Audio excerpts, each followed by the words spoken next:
Mira Alston had always believed in one rule: be kind, even when it feels like the world isn't watching. It was late, a cold and windy night, and she was locking up the small bakery she owned on the corner of Harlow Street. The neon sign flickered above her head, the smell of warm bread still lingering in the air. Just as she turned the key, she noticed a little girl, no older than 6, standing near the doorway, shivering, clutching a worn-out stuffed fox. Behind her stood a man, tired, unshaven, and clearly defeated by the day. Mira stepped closer. "Are you two okay?" The man straightened and forced a polite smile. "Sorry, we didn't mean to scare you. We were just passing by." The little girl tugged his sleeve, whispering, "Daddy, I'm cold." Myra's eyes softened immediately.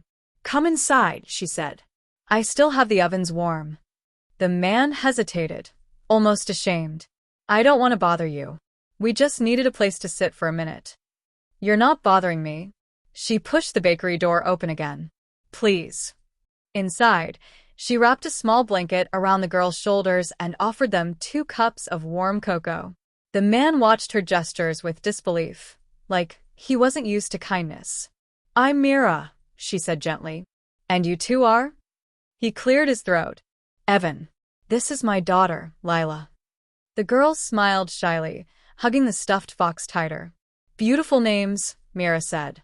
Evan tried drinking the cocoa, but his hands trembled slightly. "You're closing, right? We'll leave soon. I just needed somewhere warm for a moment." "You can stay," she said softly. But she could tell something was deeply wrong. White medium star, the truth slowly comes out.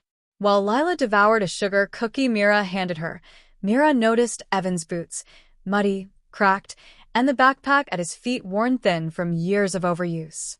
She recognized the signs. She'd grown up around people fighting their way through life. "Evan, do you two have somewhere to go tonight?" He stiffened, jaw tightening. "We'll manage." That doesn't answer the question. His shoulders dropped. He sighed, defeated. "We've been looking for a place to stay, but everything's full. Or too expensive. I start a new job on Monday, but..."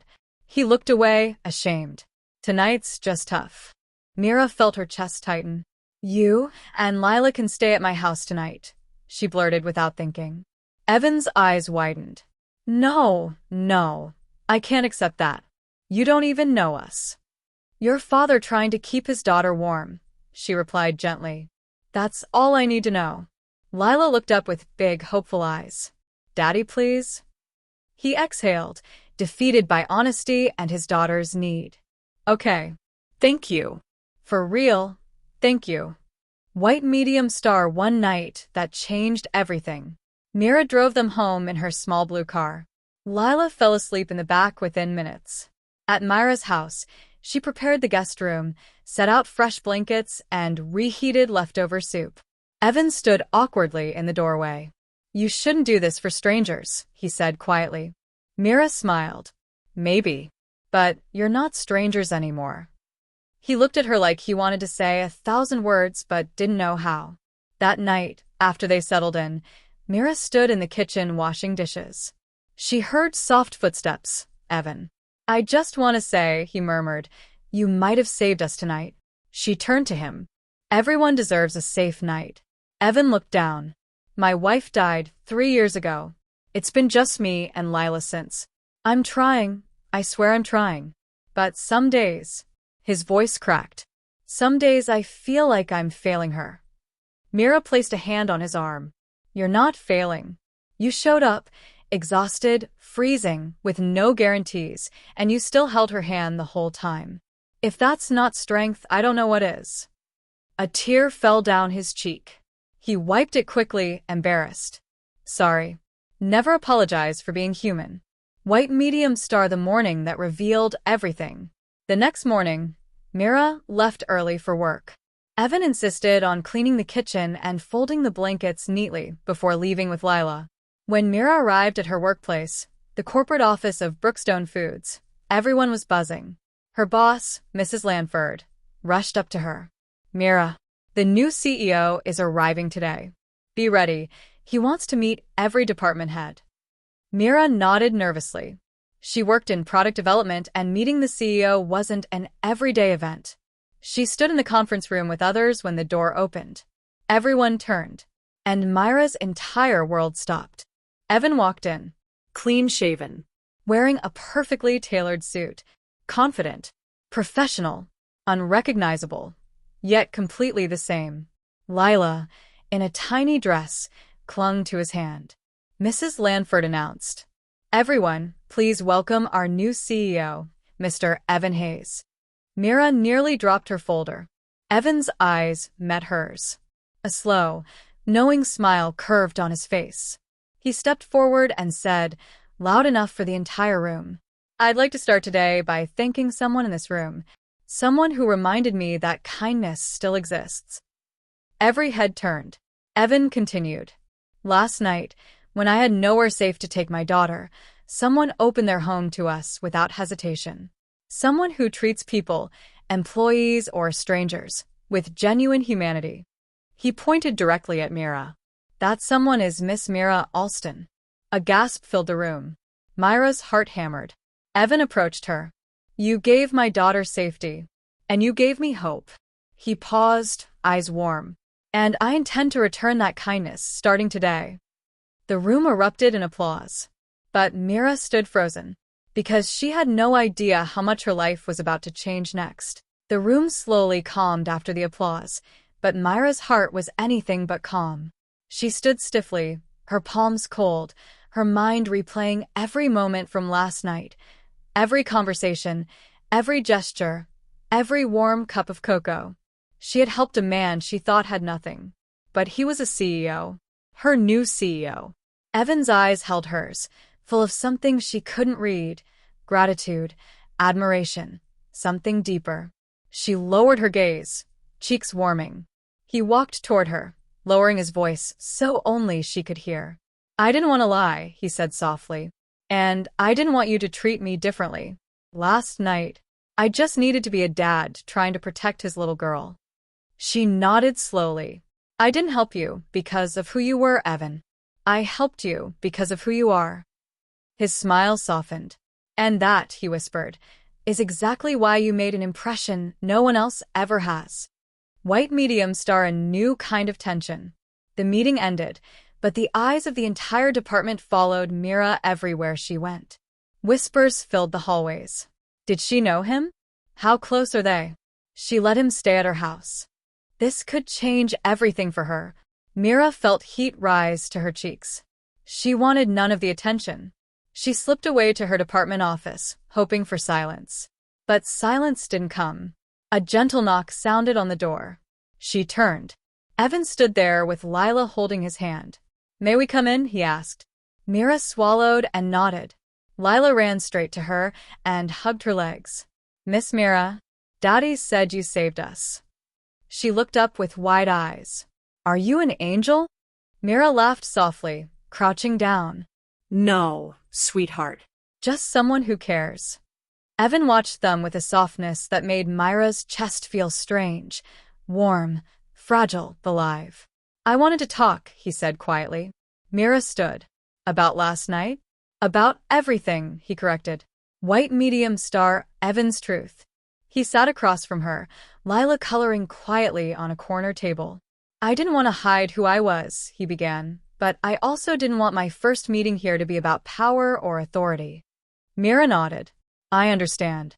Evan took a breath. "The truth is, last night, I want to know what this city felt like for people who weren't CEOs. I wanted to remember what real struggle looks like. So I walked around with nothing fancy. Just me and Lila." Mira frowned gently. "But you still had nowhere to go?" He nodded slowly. "It was a test. A test of the world and maybe a test of myself." He looked at her with quiet intensity. "I didn't expect anyone to help. But then you appeared." She shifted in her seat. "I only did what anyone should do." "No," he said firmly. "Most people don't. Most people turn away." She didn't argue. She knew he was right. "And now," she asked softly, "now that you've revealed who you really are, what happens?" Evan glanced at Lila, then back at her. "That depends," he said, "on what you want to happen." White medium star an offer and a choice. At lunch, he called her to the rooftop garden of the building. The wind blew lightly, the view stretching across the city skyline. Mira, he said, I've reviewed your work. You're one of the best minds in product development. You see people. You understand them. She looked down shyly. So, I have two offers, he continued. One professional and one personal. Her breath caught. Professionally, Evan said, I want to promote you to lead a new project, one that focuses on affordable foods for low-income families. Something meaningful. Something close to your heart. Myra's eyes widened. That's incredible. And personally, his voice lowered. I want to get to know you. Not as your CEO. But as the man you helped last night. Her throat tightened. Evan, He gently raised a hand. There's no pressure. No expectations.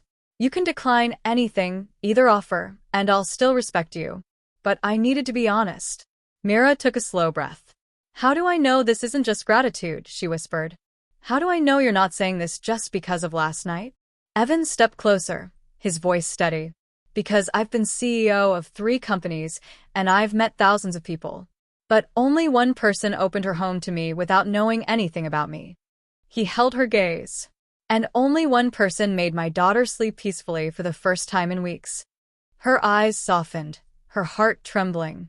And that person, Evan said, is standing right in front of me. White medium star a twist. The company's board interferes. Before she could reply, the rooftop door swung open. Mrs. Lanford stormed in, followed by 2 board members. Mr. Hayes, we must talk, she demanded. Evan frowned. Now. It's urgent. She looked at Mira with unmistakable disapproval. Privately. Mira felt a cold knot form in her stomach. As they stepped aside, she heard fragments. Employees shouldn't be brought into personal affairs. Conflict of interest. The staff is talking. It will affect your credibility.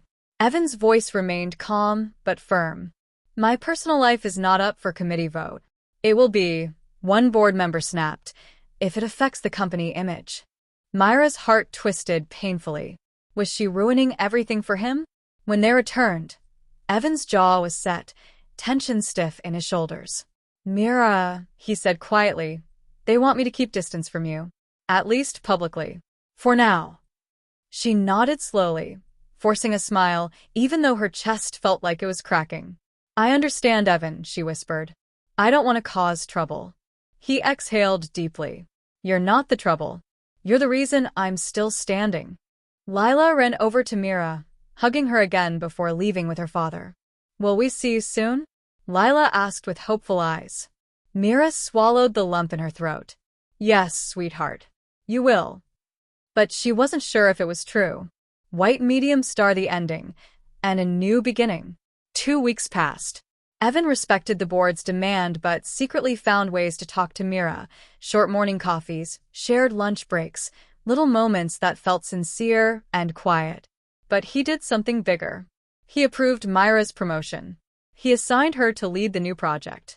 He praised her publicly, not as someone who helped him, but as someone talented. And one Friday afternoon, he walked into her office with a simple message. I've spoken to the board, he said. I'm not ending anything because of politics. Mira blinked. What do you mean? He stepped closer. I want you in my life, Mira. Not out of gratitude. Out of choice. She felt tears rise. And Lila, she whispered. Evan smiled gently. She keeps asking when you're coming over for dinner. Mira laughed softly, wiping her eyes. Then I guess I should say yes. He extended his hand, not as CEO, not as a man with power, but as someone offering his heart. She took it. And that night, for the second time, Mira walked into Evan and Lila's life. Only now, it wasn't out of kindness. It was the beginning of something deeper. White medium star moral of the story. True kindness doesn't ask for anything in return, yet it often returns more than you ever dreamed of. Helping someone quietly can change their night, but helping someone sincerely can change your entire life.